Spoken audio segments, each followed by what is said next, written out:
ಲಿಂಗಾಯತ ಒಬ್ಬ ನಟ ಗೆದ್ದುಬಿಟ್ರೆ ಲಿಂಗಾಯತರೆಲ್ಲ ಉದ್ಧಾರ ಆಗ್ಬಿಟ್ರ? ಕುರುಬ ನನಗೆ ಗಿಲ್ಲಿನ ಕುರುಬ ಅಂತ ಯಾರೋ ಬೋರ್ಡ್ಗಳು ಹಾಕೊಂಡು ಮಾಡ್ತಾ ಇದ್ರು. ನನಗೆ ಅವ್ರ ಬಗ್ಗೆ ಅಷ್ಟು ಕೋಪ ಬಂದ್ಬಿಡ್ತು. ನನಗೆ ಯಾಕೆ ಆ ಗಿಲ್ಲಿನ ಕುರುಬನನ್ನಾಗಿ ಮಾಡ್ತಾ ಇದ್ದೀರಿ? ಕನ್ನಡಿಗನನ್ನಾಗಿ ಮಾಡಿ, ಕನ್ನಡದ ಒಬ್ಬ ಮನರಂಜನಾ ಕ್ಷೇತ್ರದಲ್ಲಿರುವ ಒಬ್ಬ ವ್ಯಕ್ತಿಯನ್ನಾಗಿ ಮಾಡಿ. ಯಾಕೆ ಅಶ್ವಿನಿ ಗೌಡನ ಒಕ್ಕಲಿಗರ ಬ್ರ್ಯಾಂಡ್ ಮಾಡ್ತಾ ಇದ್ದೀರಿ? ಯಾಕೆ ಒಕ್ಕಲಿಗರ ಬ್ರ್ಯಾಂಡಲ್ಲಿ ಪ್ರಚಾರ ಮಾಡ್ತಾ ಇದ್ದೀರಿ? ಇದಕ್ಕೆ ಜಾತಿ ಆಗ್ಬೇಕಾಗಿತ್ತು. ಸಿದ್ದರಾಮಯ್ಯನವರು ಗೆದ್ದ ತಕ್ಷಣ ಕುರುಬರೆಲ್ಲ ಉದ್ಧಾರ ಆಗ್ಬಿಟ್ಟಿದಾರಾ? ಬ್ರಾಹ್ಮಣರು ಯಾರು ಸಿಎಂ ಆದ ತಕ್ಷಣ ಬ್ರಾಹ್ಮಣರೆಲ್ಲ ಚೆನ್ನಾಗಿ ಆಗ್ಬಿಡ್ತಾರಾ? ಅಸಹ್ಯ ಅಲ್ವಾ ಇದು?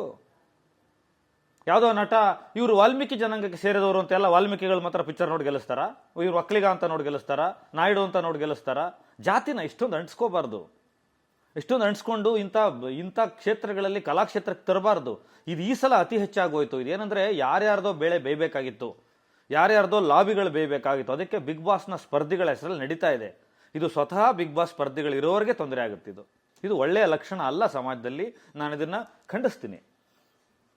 ನೋಡಿ, ಈಗ ಕಿಚ್ಚ ಸುದೀಪ್ ಅವರು ಅಣ್ಣ 11 ವರ್ಷಗಳ ಕಾಲ ಬಿಗ್ ಬಾಸ್ ನಡೆಸ್ಕೊ ಬಂದಿರೋರಿಗೆ ಇದರಲ್ಲಿ ಕೆಮಿಕಲ್ ಯಾವುದು, ಆರ್ಗ್ಯಾನಿಕ್ ಯಾವುದು, ಇದನ್ನ ಹೇಗೆ ತಗೋಬೇಕು, ಇಡೀ ರಾಷ್ಟ್ರಾದ್ಯಂತ ಇರುವ ಬಿಗ್ ಬಾಸ್ ಅಲ್ಲಿ ಕಿಚ್ಚನ ಚಪ್ಪಾಳೆ ಶುರು ಮಾಡಿದ್ದೆ ಇವರು. ಅದನ್ನ ಯಾರಿಗೆ ಕೊಡಬೇಕು, ಯಾರಿಗೆ ಶೋಲ್ಡರ್ ಟ್ಯಾಪ್ ಮಾಡಬೇಕು, ಯಾವ ಬೆಂಬಲದ ಕಾರಣಕ್ಕೆ ಕೊಡಬೇಕು, ಒಳಗಡೆ ಇರೋರು ಯಾರು ಕುಗ್ಗೋಗಿದ್ದಾರೆ, ಯಾರನ್ನ ಎತ್ತಬೇಕು, ಯಾವ ಸಂದರ್ಭದಲ್ಲಿ ಯಾವ್ದೇ ವ್ಯಕ್ತಿತ್ವವನ್ನ ಬಿಗ್ ಬಾಸ್ ಒಳಗಡೆ ಹೋದವ್ರು ನನ್ನೂ ಸೇರಿಸ್ತಂತೆ ಯಾವುದೋ ಕ್ಷುಲ್ಲಕ ಕಾರಣಗಳಿಗೆ ಹಾಳಾಗದಂಗೆ ಇಷ್ಟು ವರ್ಷಗಳ ಕಾಲ 12 ವರ್ಷ ಇಂಟು 25 ಜನ ಅನ್ಕೊಳ್ಳಿ, 20 ಜನ ಅನ್ಕೊಳ್ಳಿ, ಅಷ್ಟು ಜನರನ್ನ ಕಾಪಾಡಿ ಕಳಿಸಿದ್ದಾರೆ ಅಂದ್ರೆ ಅದು ಕಲರ್ಸ್ ಚಾನಲ್ನ ಪ್ರಾಮುಖ್ಯತೆ ಎಷ್ಟಿದೆಯೋ ನನಗೆ ಗೊತ್ತಿಲ್ಲ. ಅದಕ್ಕಿಂತ ಹೆಚ್ಚು ನನ್ನ ಅನುಭವ ಹೇಳ್ತಾ ಇದ್ದೀನಿ. 5 ವರ್ಷದಿಂದ ಅವ್ರ ಜೊತೆ ಇದ್ದೀನಿ. ಕಿಚ್ಚ ಸುದೀಪ್ ಅವ್ರ ಪಾತ್ರ ಇದೆ.